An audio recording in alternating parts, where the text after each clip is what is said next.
Dim sum isn't just a meal, it's a ritual, it's a gathering, and for many, it's a taste of home. But for the uninitiated, it's also a labyrinth of unspoken rules. Today, I'll walk you through the fine points of dim sum etiquette because dining well isn't just about the food, it's about understanding the culture that brings it to life.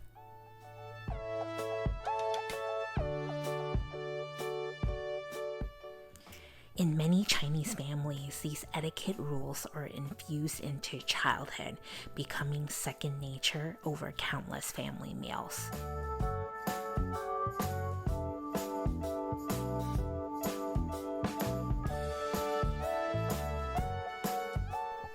Dim sum always begins with tea. This isn't just about quenching your thirst. It's about setting the tone.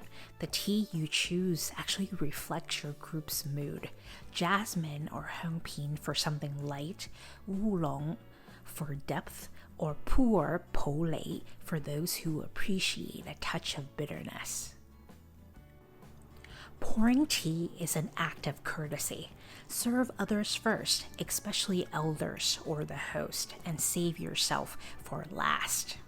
And when someone pours for you, don't just sit there, tap 2 fingers on the table. A small but significant gesture that says thank you. There are 2 main ways to order dim sum depending on the restaurant.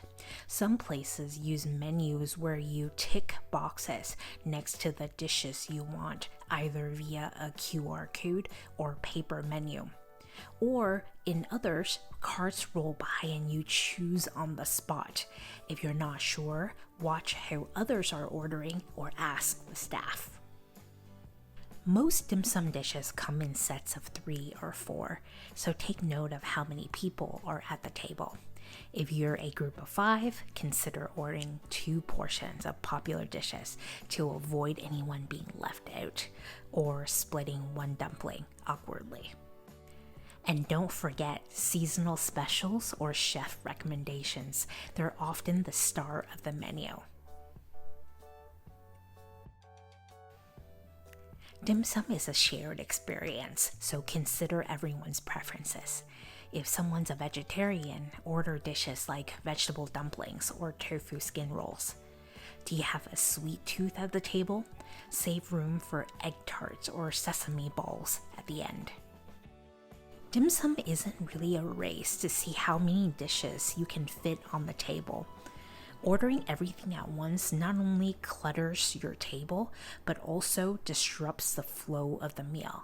Start with a few dishes first, savor them, and then order more. Let the meal unfold, course by course. The Lazy Susan is a centerpiece of most dim sum tables, and it demands respect. Spin it gently and never recklessly, of course, and always wait until everyone has had a chance to serve themselves before you move it again. Better yet, take a moment to align dishes for others. It's these small courtesies that elevate the dining experience. Everyone at the table deserves a chance to enjoy the most popular dishes. But don't take multiple pieces right away. Pace yourself and let others have their share. At dim sum, the table isn't yours. It belongs to everyone. Always use the communal serving utensils or the back end of your chopsticks when taking food from a shared plate. And of course, no double dipping. If you're dining with family or friends, serve others first. This is especially true for elders. It's a sign of respect that speaks louder than words. It's tempting to order everything that catches your eye, but over-ordering is a major faux pas. Dim sum is about savoring, not excess. Besides, you can always order more if you're still hungry.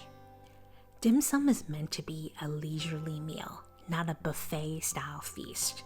Start with a few dishes, think classics, like siu mai, ha gao, or cha siu bao. Once you've enjoyed those, order more. This keeps the table interesting, manageable, and ensures nothing gets cold. If your restaurant has cart service, don't hold up the server. Be ready to choose quickly and don't monopolize their time if there are others waiting. You can always wait for the cart to come back around. A great dim sum spread has variety. Include a mix of steamed, fried, and baked items. Balance heavier dishes like pork buns or fried turnip cakes with lighter ones like rice noodle rolls or greens.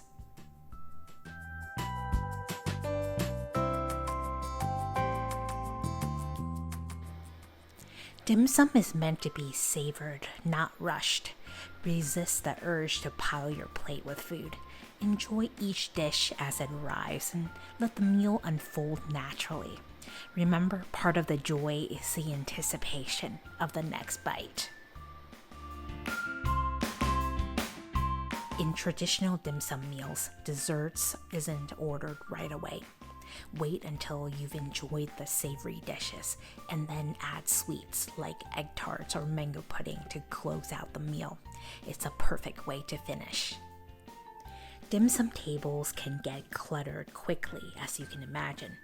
Help the staff and your fellow diners by stacking empty plates and steamers neatly to free up space. The small acts keeps the table organized and shows consideration for everyone. When serving yourself, avoid poking or prodding at dishes to find the perfect piece. Take the one closest to you.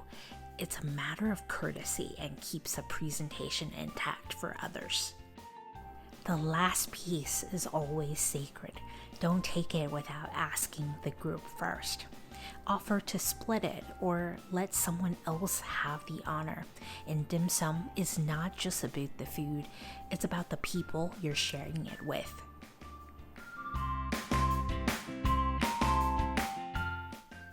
Not every dim sum dish needs soy sauce, chili oil, or vinegar. Some dishes like hagao or siumai are delicately seasoned for perfection. Avoid drowning them in condiments. Taste first and adjust sparingly if needed. Dim sum service often relies on subtle nonverbal cues.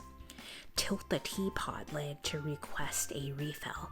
Stack empty steamers to signal you're ready for more, and wave the check politely if it's time to pay. A little subtlety goes a long way. Dim sum is more than a meal, it's a cultural experience, a lesson in patience, respect, and connection. Mastering these small but meaningful details isn't just about dining like a local, it's about honoring the tradition itself. So, what's your favorite dim sum dish? And did any of these etiquette tips surprise you? Let me know in the comments below. And if you're ready to explore more culinary traditions, subscribe for more videos like this. Until next time, may your tea stay warm and your dumplings perfectly steamed.